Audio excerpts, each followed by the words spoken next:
안녕하세요. 안녕하세요. 여러분 다음 주 월요일 날이 이게 학원 이전 때문에 수업 못 한다는 거 들으셨죠? 네. 그래서 제가 와서 지금 그거를 저는 이제 전날 일요일 날 보강을 하려고 그렇게 생각했더니만 일요일부터 공사가 들어간다네요. 일요일부터 해서 월요일. 그래갖고 다른 때 보강 날짜를 잡을 수가 없어가지고 평상시 지금 이제 6회 남았잖아. 오늘 포함해서, 그죠? 네. 오늘 포함해서 6회 남았는데 1시 반에 끝나는 걸 2시까지 하는 걸로 생각을 해서 그러면 보강 없이 아니면 하루 보강을 해야 돼요. 근데 보강 날짜가 잘 안 나와서 그렇게 하면 될 것 같은데 30분씩 더 해서 제가 오전 저녁반을 다 앞으로 30분씩 더 해야 될 것 같아요. 그러면은 그 하루 빠지는 게 괜찮아질 것 같아요. 괜찮겠습니까? 그렇게? 네.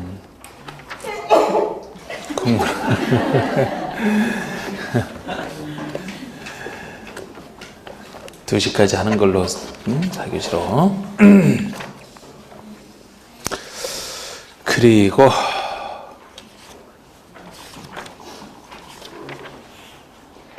지금 이제 도중계획 시설 파트죠?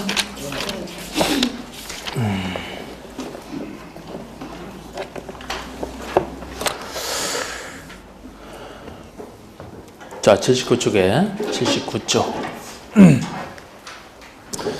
지금 이것은 관리계획 내용 중에서 이제 기반설 파트죠. 기반설 파트. 기반설 중에서 도시군 관리계획으로 결정된 시설을 도중계획 시설이라고 하는데 도중계획 시설 설치에 대한 규정이 되겠습니다. 내문화는 2번처럼 보통의 설치 관리에 대한 규정이 있습니다만 넘겨보시면은 3번의 광역시설, 4번의 공동구 이 두 가지에 대해서는 별도로 규정을 해놨어요. 우리 광역시설은 둘 이상의 특권시에 관련돼 있다 보니까 별도로 규정해놨는데 지금 할 건 아니고 4번의 공동구는 또 특수한 사정이 있어서 별도로 규정을 해놨습니다. 그래서 공동구에 대한 것은 지금 한번 살짝 살펴볼 거예요. 공동구. 자, 우리 공동구라는 것은 앞에서 배울 때 도로 밑에 지하 공간을 만들어 놓고 지상의 미관에 치는 전기선, 전화선, 통신선 같은 거 이런 거 안에다 싹 집어넣게 되면 지상이 깨끗해지는, 그래서 이게 공동구 개념인데요. 보통이랑 달라서 이거를 특별 규정으로 지금 두고 있습니다. 보통의 기반설은 도로 같은 거 설치만 해놓으면 다른 사람이 누구나 쓰죠, 그죠? 근데 이것은 시행자가 설치를 했을 때 일반 사람이 쓰는 게 아니고요. 요거 쓰는 사람이 한정돼 있잖아. 보통 사람이 지하 들어가서 쓰는 거 아니죠? 예를 들어 전기선을 집어넣어야 된다면 한전이 점용하고 써야 돼요. 한전이나 통신회사 이런 특별한 사람들이 쓰기 때문에 따로 점용예전서 쓸 사람이 정해져 있기 때문에 이제 별도로 규정하고 있는데, 그래서 보통의 여기서 우리가 보는 게 보통의 기반설은 시행자가 자기가 자기 비용으로 이제 사업을 실시를 하거든요. 자기 비용으로 자기가 혼자 설치 비용 다 냅니다.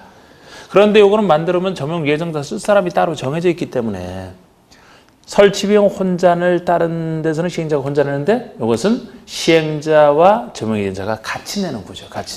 이런 특성이 있어서 설치 비용만 같이 내지 그나마 이제 쓸 때는 이 사람이 사용료는 다 냅니다. 설치 비용을 같이 내는 특색이 있어서 이제 별도로 하고 있는데요.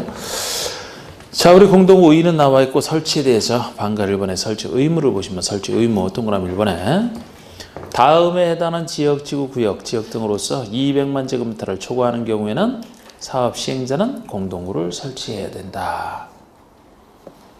지역법, 도시개발구역, 택지개발지구 새로 개발하는 것으로서 면적이 200만 제곱미터를 초과할 때는 설치 의무가 있다는 거예요. 이 정도가 안 되면 설치 의무는 없고 필요한 경우 설치할 수 있는 것이고, 그래서 200만 제곱미터 나오는 게 공법에서 요게 하나밖에 없어요. 200만 숫자가. 그래서 200만 초과하는 큰 사업할 때는 설치 의무를 진다. 그 정도.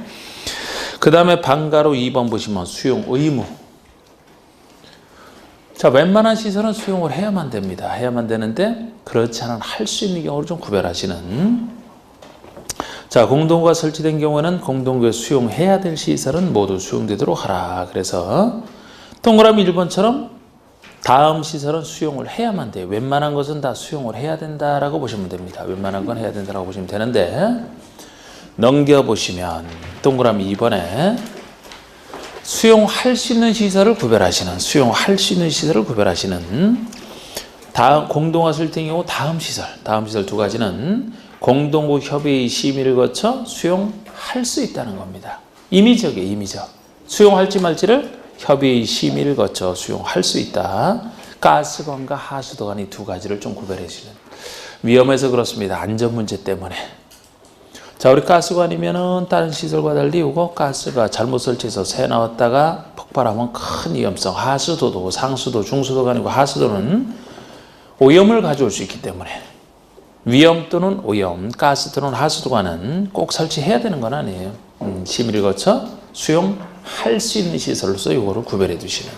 그 다음에 방가로 3번의 1번처럼 공동구 설치 개량에 필요한 비용, 공동구 설치 등에 필요한 비용은 특별한 규정이 있는 경우를 제외하고는 공동구 점용 예정자와 시행자가 부담한다. 원래 다른 것은 시행자 혼자 냅니다. 그런데 이거는 시행자와 쓸 사람인 예정자가 공동 부담이에요. 설치 비용을. 그나마 이제 다른 비용은 이제 점용자가 쓰는 거예요. 설치할 때 비용입니다. 그런데 요거 하기 전에 우리 동그라미 3번을 빼놨네. 동그라미 3번. 그 위에 동그라미 3번. 뭐 영에 나와 있는 내용이지만 이런 얘기입니다. 자, 우리 시행자가 공동구 설치를 완료를 했어요. 완료를 했으면은 쓸 사람이 정해져 있기 때문에 쓸 사람에게 내가 요거 설치를 완료했으니까 당신은 예를 들어 한정 같은 사람에게 전기시설을 언제까지 여기다가 수용을 하세요. 요걸 알려줘야 돼요. 그래야 수용할 거 아닙니까? 그래서 그 절차가 동그라미 3번의 기억번이 있죠. 시행자는 공동구 설치 공사를 완료했다. 시행자가 설치를 다 했으면 지체 없이 공동구에 수용될 시설의 점용 공사 기간 등을 점용하는 공사를 언제까지 하라. 이런 기간 등을 점용 예정자에게 개별적으로 알려야 됩니다. 개별적으로 알려주면 니은번의 점용 예정자는 점용 공사 기간 내에 공동구에 수용될 시설을 공동구에 수용해야 된다. 이렇게 되어 있습니다. 자, 그럼 그 다음에는 양가로 옆에 페이지에 양가로 3번에 방가로 1번, 양가로 3번 중에 방가로 1번 보시면 공동구 설치 비용을 부담하지 아니한 자, 부담액을 완납하지 않은 자를 포함해서 설치 비용 안 낸 사람이 공동구를 점용 사용하고자 할 때는 관리하는 관리자인 특광시장으로서의 허가를 받아야 된다. 설치비용 낸 사람이 있을 때는 허가 받을 필요 없어요. 이미 돈 다 냈는데 설치비용 안 낸 사람이 쓰고자 할 때만 써도 되는지 관리자 허가를 받아라. 그냥 그 정도 얘기. 나머지는 나중에 보셔도 되고. 자, 됐습니다. 넘기시고요. 자, 2절 보시면 도중계 시설 부지의 매수 청구. 도중계 시설 부지의 매수 청구. 이 2절 파트가 도중계 시설 파트에서는 제일 중요한 부분으로서 우리가 요거를 그림 그려서 우리가 했던 거 있잖아요. 그 전부터. 요 파트가 이제 제일 많이 나오는 파트입니다. 자, 요 부분을 이제 전체적으로 말씀을 드리면, 자, 요렇게 제가 그림 그렸던 거. 자, 이 땅에 도중계획 시설을 설치할 땅으로 도중계획 시설 부지로서 결정이 됐다. 시설 부지로서 결정이 됐으면 장차 도중계획 시설이 설치가 돼야 되기 때문에 만약에 이곳에 있는 사람들이 다른 건축물을 함부로 짓는다. 건축물을 막 짓는다라든지 건축물을 건축한다라든지 아니면 공작물을 설치한다. 공작물을 함부로 짓더라도 새로운 것이 들어서는 것만큼 사업할 때 지장을 준다는 얘기예요. 그래서 이런 것들을 못 짓게 합니다. 건축물, 공작물 설치에 대해서 허가 신청이 들어와도 허가 내주지 말아라. 그러면 못 짓지 않습니까? 이렇게 묶여있는 상태가 돼요. 묶여있는 상태가 돼서 나중에 묶여있더라도 사업이 정상적으로 진행이 된다라면은 필요한 땅은 수용당하니까 보상금 받고 밖에 나가서 일을 하면 되는데 문제는 이렇게 묶이기만 한 상태에서 사업 시행이 안 될 때 미시행 시 사업 시행이 안 될 때 주민에 대한 보호 조치가 필요한 겁니다. 주민에 대한 보호 조치이기 때문에 중요해요. 그래서 시험에 자주 나왔습니다. 그런데 국민에 대한 보호 조치는 내용은 별로다 그랬죠, 그죠? 내용을 기대하면은 이해가 잘 안 돼. 국민에 대한 보호 조치. 근데 중요하긴 중요합니다.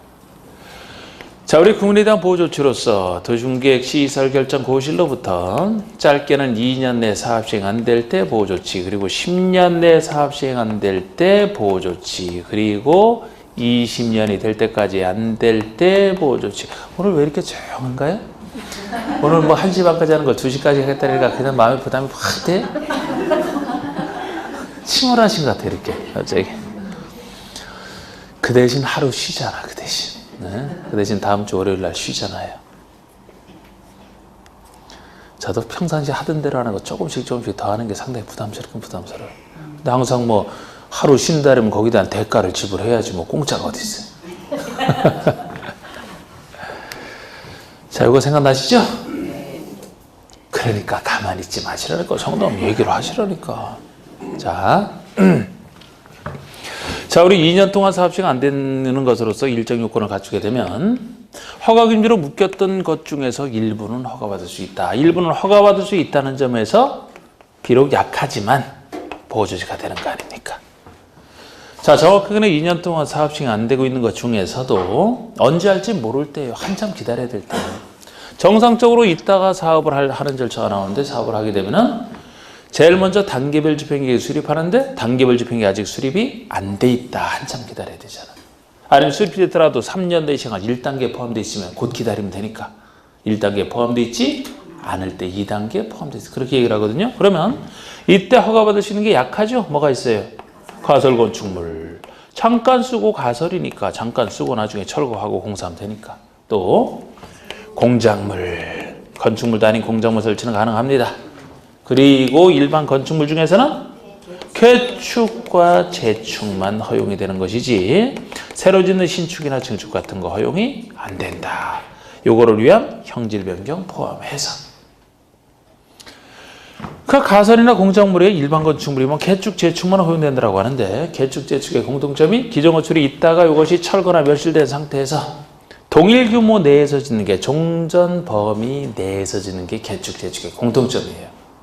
처음에 이걸 결정할 때 이 건축물이 있다는 거 규모는 예상을 했기 때문에 이 범위를 벗어나지 않는 개축, 재축은 허용을 해도 괜찮다는 겁니다. 그러나 새로 짓는 신축이라든지 추가로 더 짓는 증축을 허용하게 되면 이것이 들어서는 것만큼 나중에 다 철거 보상비가 늘지 않습니까? 사업에 예상하지 못했던 비용 증가가 생기기 때문에 안 돼. 이거는 개축과 재축 정도는 어쩔 수 없다. 자, 그리고 10년 동안의 사업 시행 안 된다 그러면 제일 유명한 보호조치가 매수 청구, 내용도 제일 많고 제일 많이 나온 게 매수 청구 제도입니다. 그런데 요거 외에도 10년과 관련해서는 매수 청구 외에도 두 가지가 더 있죠. 해제 권고 제도와 해제 권고 제도와 당사자가 직접 신청하는 해제 신청 제도까지 이 세 가지 제도가 10년 미시행과 관련되어 있는 제도 세 가지입니다. 특히 매수 청구가 제일 중요한데 자, 어떤 사람이 상대방에게 청구 요구를 한다. 무엇을 청구하느냐? 매수해 줄 것을 청구한다. 내가 상대방에게 요구하기를 사달라고. 내 물건 사달라고 청구하는 거예요. 내 물건 매수해 주세요. 사주세요. 청구하는 것이. 그래서 상대방이 만약에 매수 청구를 받아들여서 매수를 하게 되면은 그 받은 돈 갖고 나가서 아까처럼 할 수가 있으니까 보조지가 되는 겁니다. 근데 요건이 너무 까다로워서 보조지에서 미흡하다 하는 거지. 10년 미시행을 전제로 한다는 거. 항상 여러분들 땅이 여기 있다고 생각하시면 이해가 쉽다 그랬어요. 여러분들 땅이 여기 있는데 이렇게 묶였어요. 부지로 결정해서 묶였습니다. 사업이 10년 동안 한대요. 그래서 긴 시간이에요. 긴 시간. 10년 동안 묶였다고 생각하면 답답해질 거예요. 만약에 기분 좋다 그러면 자꾸 나는 내 땅 없으니까 다른 사람 생각해서 그래. 예? 다른 사람이 묶여있으면 고소하지. 그런 생각. 본인 땅이 있다고 생각을 해요. 답답하거든요, 이게. 자, 이때도 10년 동안 사업 시행 안 되고 있을 때도 28가지 지목 중에 지목이 대인 토지 소유자에게만 인정해요. 나머지 27가지 지목 소유자는 매수 청구 못합니다. 지목이 대인 토지 소유자에게만. 그 사람이 누구에게 매수 청구하느냐? 상대방은 누구냐? 항상 도시군에 관련된 것은 도시군이 바로 특광시군 줄임말이기 때문에 이 행정청에게 이 행정청에 관련돼 있어요. 특광시장어석에 하면 돼. 사달라고 특광시장어석에. 그런데 만약에 이 사업의 시행자가 정해져 있다면 그자에게 해야 됩니다. 그자가 안 해서 문제가 되니까. 시행자가 있는데 안 한다? 그자에게. 법적으로 설치 관리할 의무가 있는 자가 있다 그러면 의무인자가 해야 되는데 안 하니까 역시 그자에게 하면 돼. 그런 사람 없을 때 특권시장 없습니다.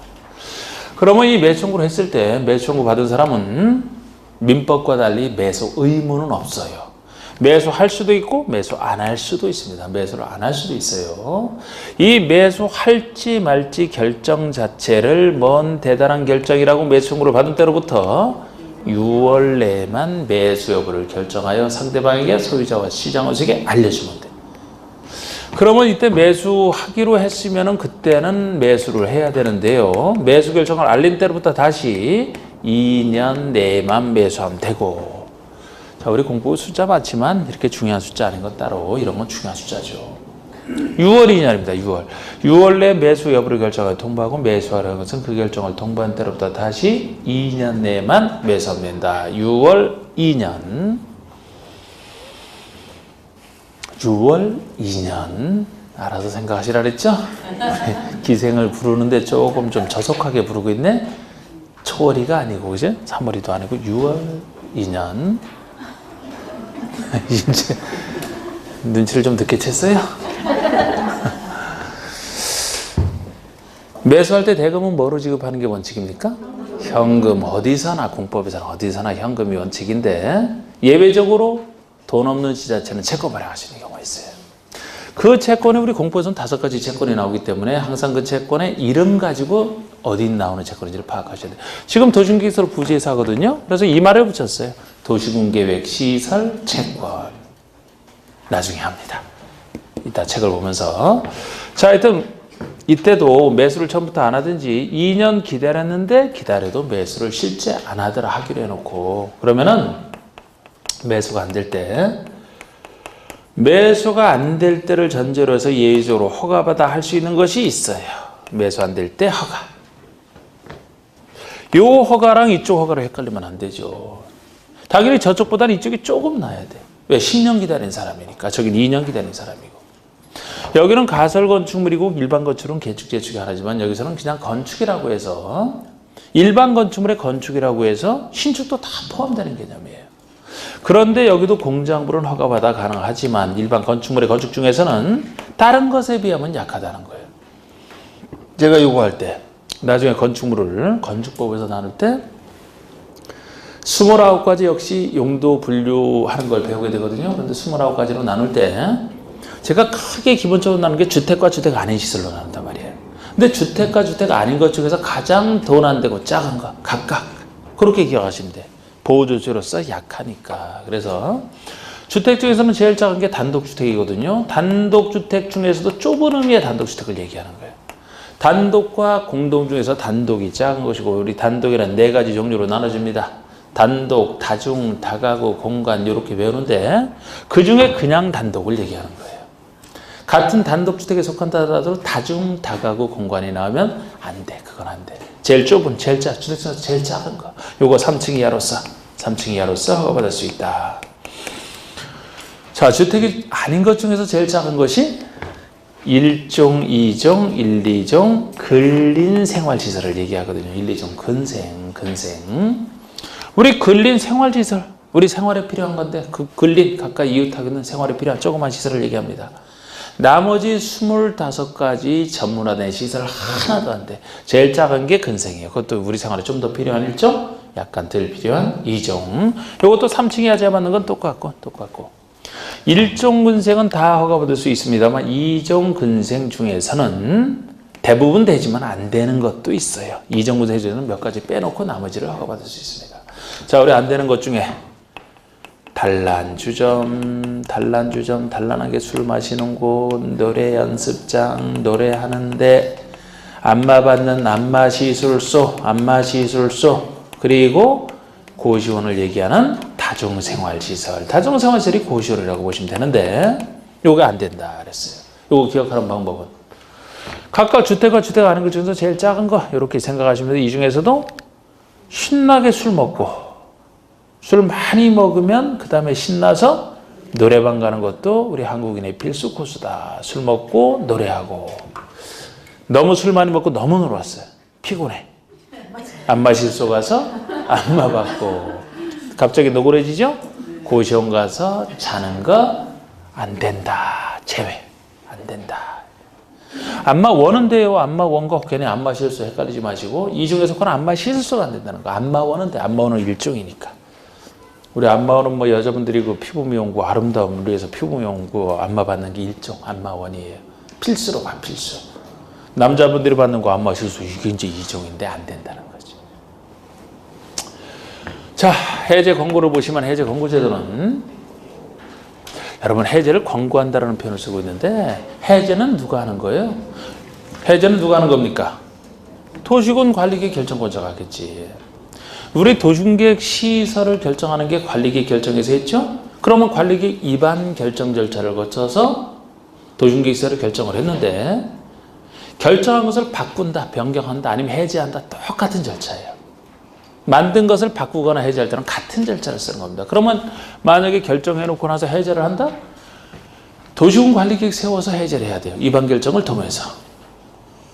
그러면 관리계획 결정권자가 해제를 하겠죠. 그죠? 그래서 우리 해제 권고제도는 도시군을 책임지는 특광시장 수가 도시군을 책임지는 특별시장, 광역시장, 자치자치도 시장 군수가 일정한 사정을 발견하게 되면은 지방의회에게 같은 급의 지방의회에게 보고를 하게 돼 있어요. 보고를 하게 돼 있습니다.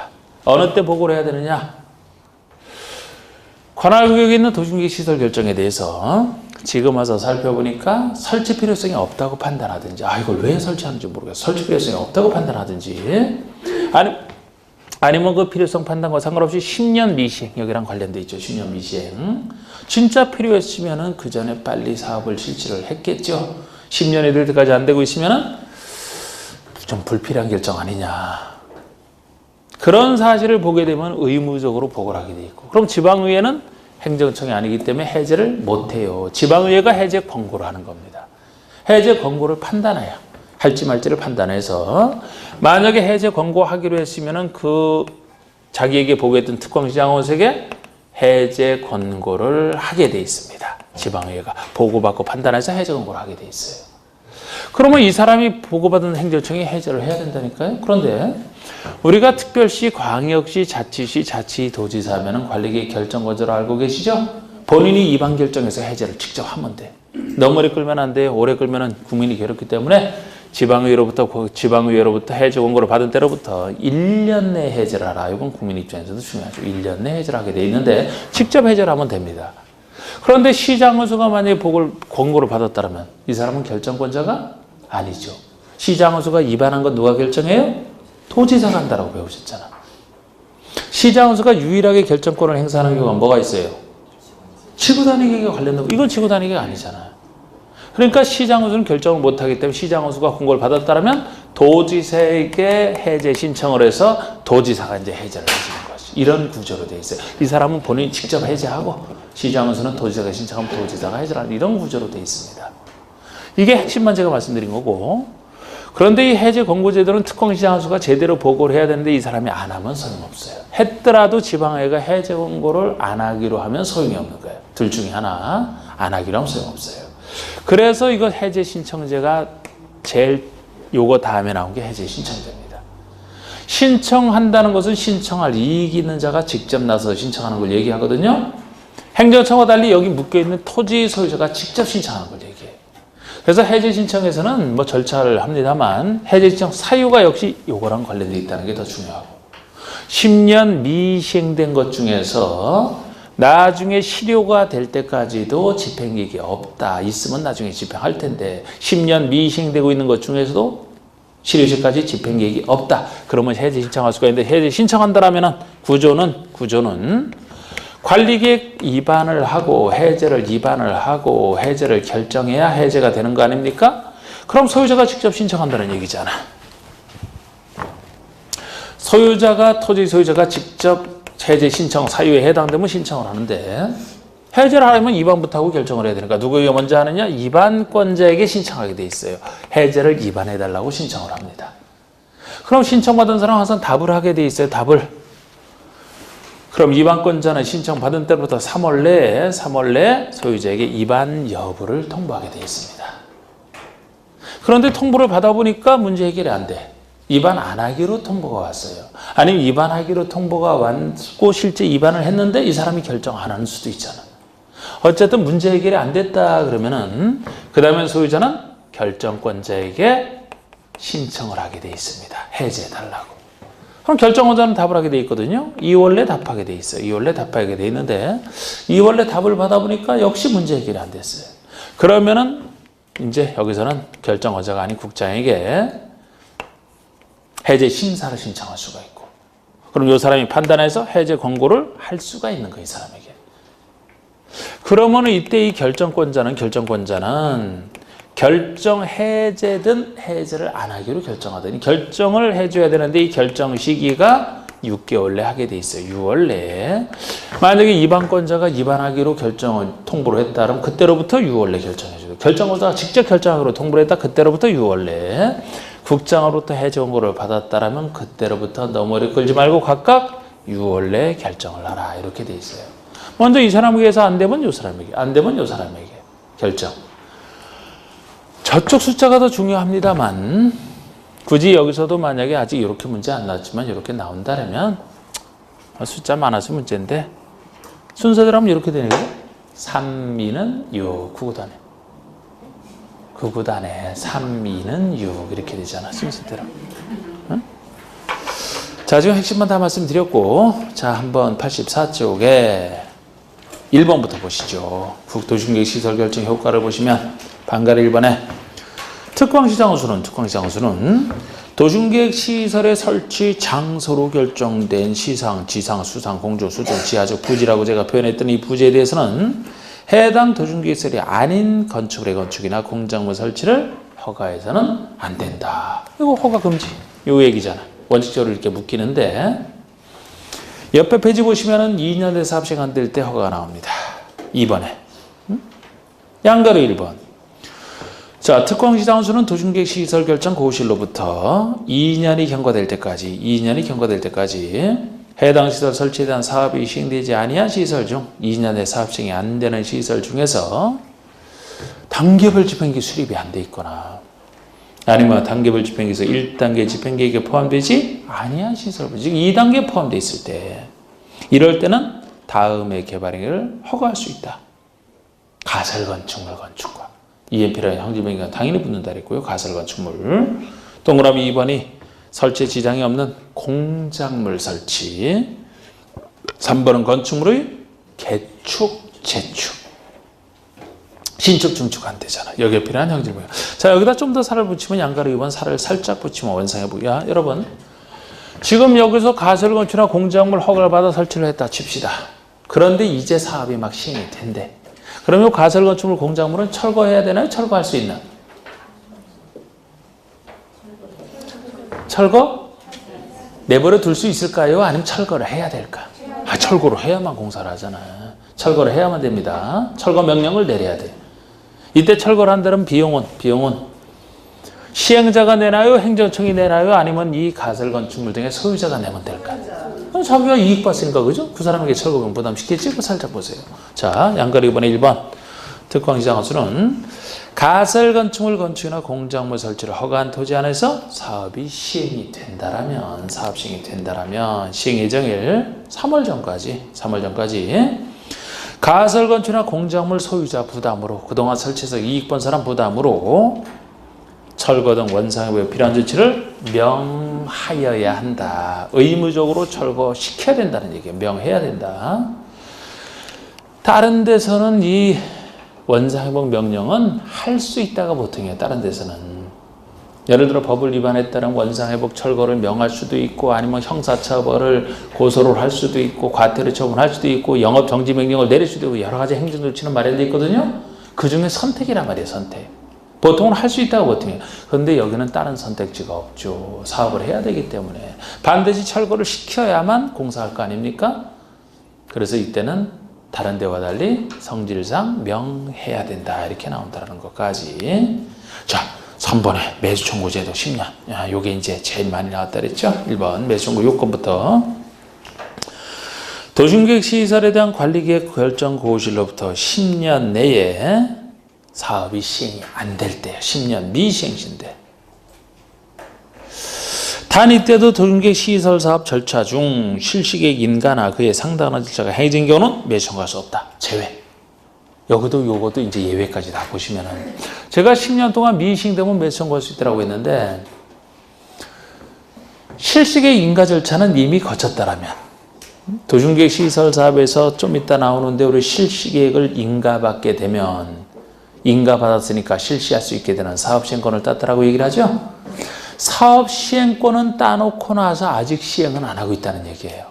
시행은 안 하고 있지만 사업시행권은 땄다는 거예요.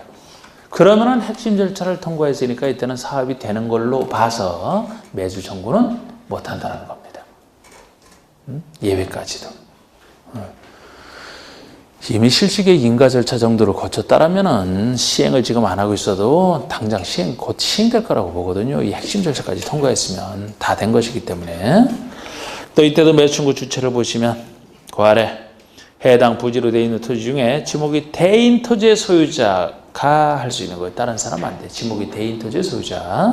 근데 이때도 지목이 대인 토지의 가로 속에 해당 토지에 있는 건축이나 정착물을 포함한다. 다른 땅은 안 되지만 지목이 대인 토지가 있고 이 대인 토지에 건축물이나 정착물이 있다라면 같이 팔 수 있게 해주겠다는 거예요. 포함해서. 이것도 상식적으로 판단하시면 돼요. 별개 부동산이라고 해서 만약에 토지만 팔 수 있다. 대인 토지만 건축으로 못 판다면 실제적으로 팔고 나갈 수가 없죠. 땅만 팔고 어떻게 나갑니까? 건축이란 다 팔아야 그 돈 받아서 다른 걸로 나가서야지.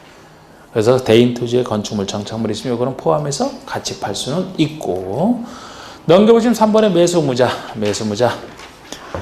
특광시장 운수에게 매수 청구할 수 있는 게 보통입니다. 특광시장 운수에게. 그런데 다만 다음의 경우는 그자에게 청구할 수 있다. 다음의 경우는 그자에게. 기억번에 사업의 시행자가 정해진 경우는 그 시행자에게 청구할 수 있고, 니은번에 그 시설을 설치하거나 관리될 의무가 있는 자가 있다라면 그 의무가 있는 자에게 청구할 수 있다라는 거죠. 이때도 양가로 4번 매수일차는 6월 2년 얘기. 4번 1번 매수무자는 매수 청구가 있은 때로부터 6개월 내에 매수 여부를 결정하여 소유자와 특광시장원수에게 알려야 된다. 6월 내에 매수 여부를 결정하여 알려야 되고. 그 아래 동그라미 2번. 매수하기로 결정한 토지는 매수 결정을 날린 때로부터 2년 내에 매수하면 된다. 2년 내에 매수하라. 6월 2년. 양가로 5번 대금 지급 보세요. 자, 원칙은 현금으로 대금 지급하는 게 원칙입니다.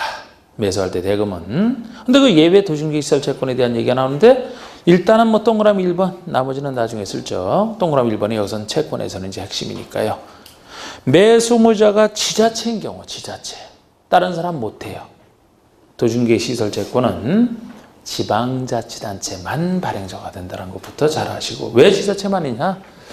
이게 지금 도심계획시설 지방의 일과 관련돼 있고 또 특히 지자체가 돈도 없는 그런 성격이 있어서 그래. 돈도 없어서. 지자체 중에서 재정 자립도가 뛰어난 지자체는 몇 안 됩니다. 서울 강남에 있는 지자체라든지 뭐 성남 같은 데 몇 군데 안 돼. 대부분은 다 열악해요. 돈 있으면 채권 발행할 필요 있나? 돈으로 갚아주면 제일 깨끗하지. 채권도 빚인데 빚. 그래서 돈 없는 지자체만 다른 사람 못 해유거는 이 지자체는 다음 경우에 도중계획 시설 채권을 발행하여 매수세금 지급할 수 있다. 두 가지 경우만. 기억번에 토지 소유자가 원할 때. 이건 보통이에요. 보통 원할 때는. 우리 공법상 나오는 5가지 채권 중에서도 발행의 공공성이 매우 뛰어난 경우는 매입 의무를 지게 하는 채권이 있어요. 드물게. 우리 5가지 채권 중에서 도시개발 채권은 도시개발 사업의 재원이 되는 공공성이 강한 그런 매입 의무가 있으면 법적으로 정해진 사람이 매입을 해야 됩니다만 보통의 채권이라면 채권자와 채무자 간에 의사합치가 돼야 되거든요. 지자체가 무조건 자기가 일방적으로 발행할 수는 없고 현금 받을 토지 소유자가 채권 달라고 할 때 원할 때 발행하는 게 보통인데 그래서 이건 보통이지만 이제 보통 아닌 경우가 특이하잖아요. 니은번. 이거는 원하지 않아도 발행할 수 있는 경우예요. 부재 부동산 소유자 토지 또는 비업무용 토지. 부재 부동산 소유자 토지라면 이 부지 내에 땅은 있는데 소유자는 거기서 살고 있지 않아. 다른 곳에서 거주하고 있어요. 부재 부동산 소유자 토지 또는 비업무용 토지. 비업무용이면 법인이 업무 목적랑 상관없는 목적으로 가지고 있는 토지니까 이거는 법에서 안 좋게 보는 토지. 왜? 투기한다고 봐서 투기 의심이 있어서 안 좋게 보는 토지가 이겁니다. 그래서 이렇게 안 좋게 보는 토지다 보니까 이런 토지로서 매수 대금이 3천만 원 초과하시에요. 3천만 원 초과할 때는 그 초과하는 금액에 대해서 지급할 때는 원하지 않아도 줄 수 있어요. 자, 그러니까 사실 이것도 3천만 원 너무 작게 잡아놔서 이게 좀 보조처럼 미흡한데 세상에 투기 목적랑 관련된 토지가 3천만 원 이하인 경우가 어디 있어요? 어디 있어요? 대부분 넘겠지. 그러니까 웬만하면 다 이렇게 하겠다는 거예요. 3천만 원 기준으로. 예를 들어 작게 잡아도 비업무용 토지 같은 거 얼마 될까요? 법인이 비업무용으로 가지고 있다? 대충 얼마 될 것 같아? 3천만 원은 넘을 거고. 자, 삼성전자가 비업무용으로 가지고 있다.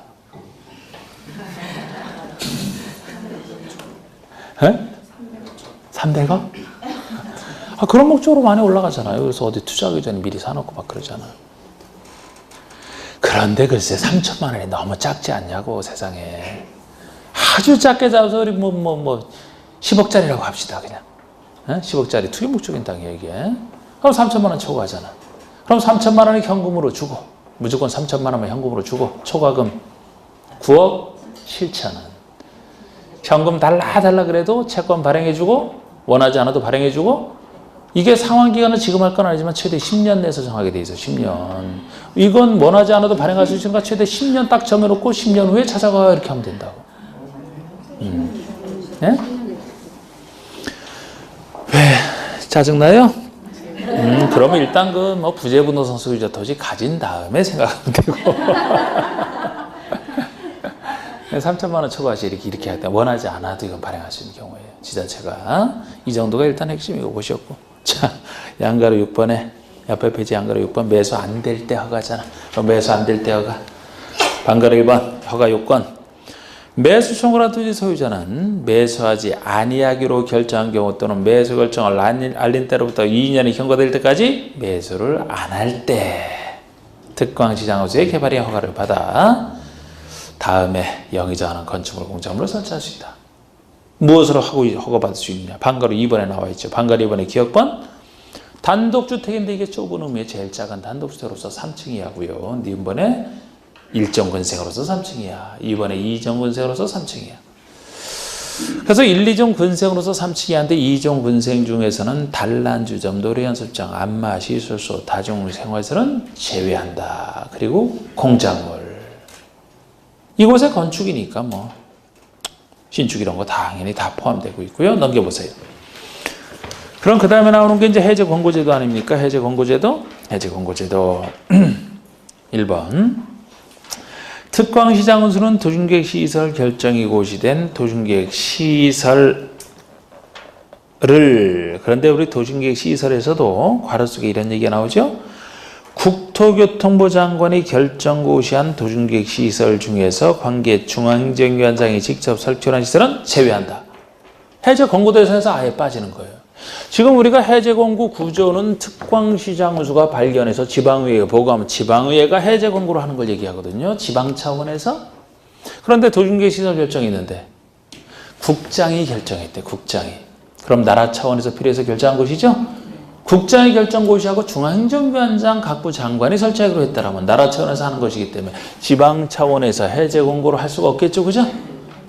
그래서 그건 빠지는 거고 지방 차원에서 갔다부터 할 일이 아니기 때문에 빠지는 것이고 보통의 도중계획시설을 설치할 필요성이 없어진 경우 필요성이 없다고 판단하든지 또는 10년이 지날 때까지 사업이 시행되지 아니하는 경우입니다. 10년 내 사업 시행이 안 될 때는 그 현황과 단계별 집행계획을 해당 지방의회에 보고해야 된다는 겁니다. 의무적으로 보고하게 돼 있고 그러면 반가로 이번에 보고를 받은 지방의회는 특광시장 운수에게 해제를 권고할 수 있는 거죠. 권고해도 되고 안 해도 되는데 하게 되면 자기에게 보고했던 특광시장 운수에게 권고를 합니다. 그러면 반가로 3번에 해제를 권고받은 특광자치시, 자치도지사, 시장군수는 권고받은 특광시장군수는 특별한 사유가 없으면 해제를 위한 관리계획을 결정하거나 도지사에게 결정을 신청하라.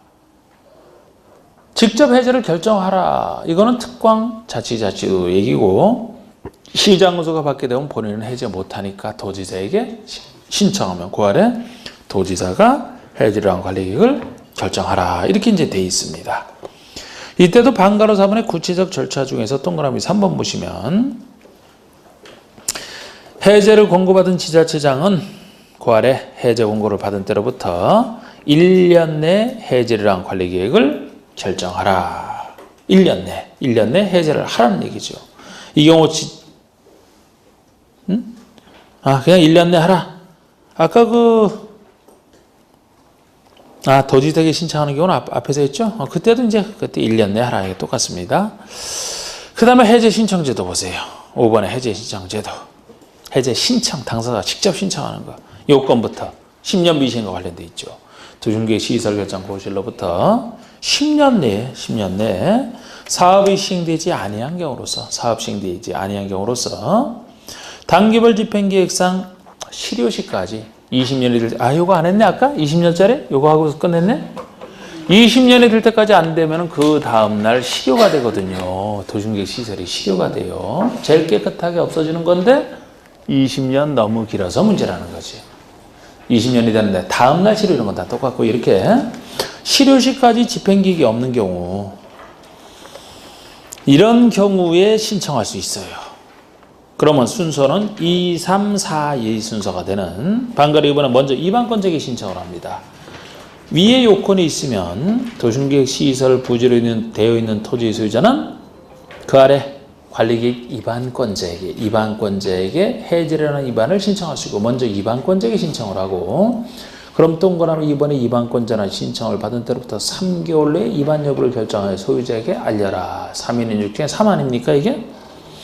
그러면 그 아래 방가로 3번에 1번 관리계획 이반권자에게 신청을 한 토지 소유자는 다음 경우에는 결정권자에게 해제를 신청할 수 있다. 결정권자에게 신청. 어느 경우에 박스가 나와야 되는데 이것이 다 읽어보시면은 문제 해결 안 될 때요. 입안 안 하기로 아까 얘기한 대로 아니면 입안하기로 했는데 입안했어도 해제 결정이 안 되는 경우 문제 해결 안 될 때 얘기해요. 그러면 동그라미 이번에 결정권자는 신청을 받은 때부터 2개월 내에 결정 여부를 정하여 소유자에게 알려라. 이때는 결정권자는 2개월 내에 통보하게 돼 있고 다시 방가로 4번에 1번 관리계획 결정권자에게 해제 신청을 한 토지 소유자는 다음의 경우 역시 문제 해결 안 됐을 때 국장에게 해제 심사를 신청할 수 있다. 국장에게. 그러면 동그라미 이번에 신청을 받은 국장은 그 아랫줄 결정권자에게 해제를 권고할 수가 있고 방가로 5번의 박스에서는 영이 적하고 있는 해제 절차라고 해서 2번의 박스에 2번 해제 결정의 이행 시기가 나옵니다. 도중계획 시설 결정의 해제 결정은 괄호 속에 해제를 하지 아니하기로 결정한 것을 포함해서 그러니까 해제할지 안 할지 그 결정은 다음 구분에 따른 날 방가로 1, 2, 3번 구분에 따른 날로부터 6개월 내에 이행되라. 이 결정 너무 오래 끌지 말고 아까 얘기한 대로 그때로부터 6개월 내에 이행하라. 결정하라. 그래서 3위는 6 이렇게 됐던 게 여기 절차의 숫자죠. 넘겨보시면 20년 실효가 나옵니다. 6번에 도중계획 시설 결정이 고시된 도중계획 시설에 대하여 그 고시로부터 20년이 될 때까지 사업이 시행되지 아니하는 경우입니다. 20년이 될 때까지 사업 시행이 안 된다면 그 도중계획 시설 결정은 그 고시로부터 20년이 되는 날에 다음 날에 그 효력을 잃는다. 다음 날 실효 20년 너무 길어서 문제. 실효 고시는 당연히 붙는 날 있고 실효인사서를 고시하라 당연히 붙고요. 자, 이게 중요했던 요 그림이 계속 앞으로 반복할 이 그림이 되겠습니다. 자, 그 다음에 그 옆에서 이제 도중계획 시설 사업이 진행되는 게 나와요. 우리 도시공계획 시설은 도중계획 시설 사업은 어떻게 진행이 될 것이냐? 자, 사업이 진행되는 흐름입니다. 자, 우리 도중계획 시설을 설치할 때, 도로, 상하수도를 설치할 때 예산은 한정되어 있고 한꺼번에 못할 가능성이 크다고 보는 거예요. 그래서 도중계획 시설 사업일 때는 여기만 나오는 단계별 집행계획이 나옵니다. 우리 단계별로 사업 집행에 대한 계획을 수립하는 걸 얘기해요. 사업 집행, 사업을 집행할 때 돈은 어떻게 조달하고 보상은 어떻게 할지 이런 걸 포함하는 단계별 집행계획을 수립하게 되는데 이 단계별 집행계획은 두 단계로 1단계와 2단계로 나눠서 이렇게 합니다. 1단계, 2단계로. 이 1단계, 2단계 나누는 기준은 3년이에요. 3년 내에 시행할 수 있는 것은 1단계, 3년 후에나 시행할 것은 2단계 집행계획 늦에 단계별 집행계획 수립 시한 자체는 이걸 언제까지 도중계획 시설을 결정한 때로부터 언제까지 이것을 수립해야 되느냐? 3월 내에 수립해요. 3월 내. 3월 내. 이건 수립기한이고 작년까지는 2년이었어요. 지금 원칙이 예외 있지만 지금은 원칙이 3월 내 수립하라 좀 더 잘 개정된 거죠. 너무 오래 걸지 말고 3월 내 수립하고 1단계, 2단계 나눌 때가 3년을 기준으로 나눠요. 어쨌든 3월이든 3년이든 다 단계열은 그죠? 다 3자랑 관련돼 있네 이제 그죠? 이때 3월 내 수립을 안 한다라고 해서 실효되는 규정은 없습니다. 실효되는 규정은 없어요. 실효는 없어요. 중요한 것을 안 했을 때 실효가 되거든요. 이 결정에 비해서 단순한 집행계획에 불과하기 때문에 이거 안 했다라고 해서 이거 중요한 결정이 실효되진 않아요. 이건 단순한 집행계획에 불과해서. 그리고 여러분들 땅이 만약에 1단계 집행계획에 포함되는 땅이냐 여기냐 어디가 좋아요? 달리 하는 게 좋지 오랫동안 묶여있는 것보다. 그래서 1단계에 속해서 좋아했는데 2단계로 바꾸는 거 이건 국민에게 불이익해서 안 돼. 2단계를 1단계로 바꿔주는 건 괜찮아. 2단계에 속해 있어도 매년 2단계를 검토해요. 매년 검토해요. 아, 예산상 이거 되겠다. 3년 내에 시행이 가능하다. 그럼 2단계를 1단계로 바꾸는 건 괜찮아요. 반대는 안 된다는 거예요. 빨리 하는 게 좋으니까. 자, 우리 단계별 집행계획이 들어섰으면 이제 사업을 할 수 있게 됐으니까 그 다음에 정하는 것은 이 사업을 누가 시행할 것이냐. 시행자 파트가 나옵니다. 이제 시행자를 정해줘야 돼요. 보통 도중계획시설 누가 설치하는 겁니까? 행정청이, 그죠? 행정청이 주로 한단 말이야. 공공성 있는 사업이잖아. 여기 광명시의 도로를 건설한다. 누가 시행하는 게 원칙입니까? 광명시장이 하지. 행정청 중에서 상하수도 광명시장이 하지. 그래서 시행자라면 우리가 행정청이 주로 하기 때문에 행정청을 들 수가 있는데 행정청만 인정하면 헌법상 평등권 위배이기 때문에 행정청이 아닌 자에게도 기회는 줍니다. 그래서 행정청, 비행정청으로 나눠지는 거예요.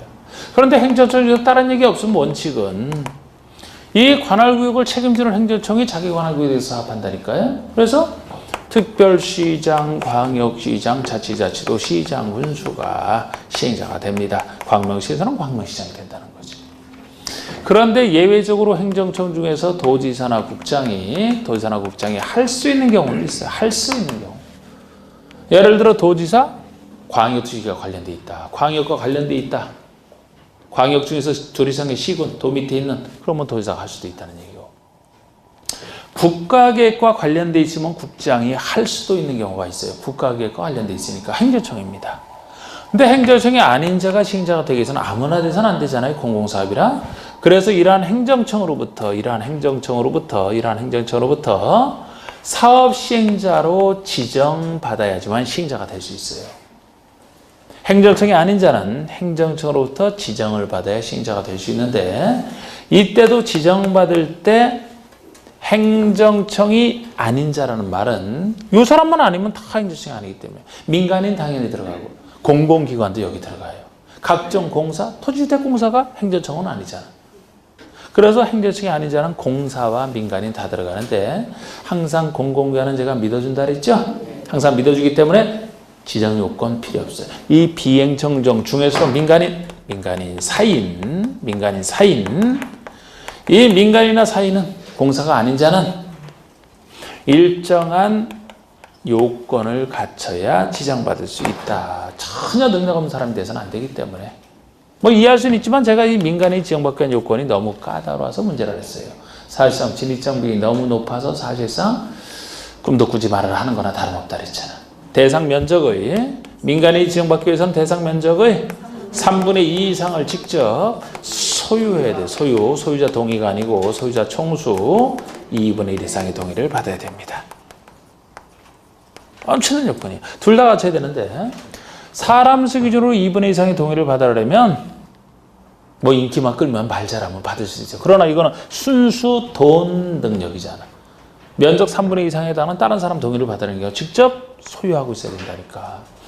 예를 들어 광명시에 도로 건설하는 사업을 하겠다. 그곳에 민간인이 시행자로 지정받기 위해서는 부지 면적의 3분의 2 이상을 소유하고 있는 상태래야 지정받을 수 있는 자격이 되는 거예요. 엄청나죠? 근데 여기서 중요한 건 이것보다도 누가 갖춰야 될 요건이에요? 민간인이 갖춰야 될 지정 요건이라고 하면 민간인이. 보통 이런 민간인이 놓고 숫자를 바꾸는 것은 여러분들이 생각하는 것만큼 중요하지가 않아요. 그런 거는 숫자는. 잘 안 해. 숫자는. 그런데 이거는 민간인이 갖춰야 되니까 민간인이 예를 들어 공사를 집어넣고 일정 동의를 받아야만 지정받아서 그런 식으로 이게 보통 내는 거라고. 요거를 모르고는 안 돼. 요거 알고 나서 이제 숫자도 하는 거지. 지금까지 여기 관련된 거 여러 번 나왔지만 민간에 대한 요건이냐 아니냐를 물었지 숫자를 직접 물어본 적은 없단 말이에요. 제가 이게 너무 진입장벽이 높아서 이거 설명하라고 막 소유 막 이런 걸 예를 들지. 형식적이에요. 그러니까 형식적에 민간인도 될 수 있는 길은 열어놨는데 헌법 때문에 열어놨는데 사실상 공공이 하겠다는 얘기나 다름없지. 자, 어느덧 쉴 시간이 됐으니까 일단 쉬고 좀 여기서 끊겠습니다.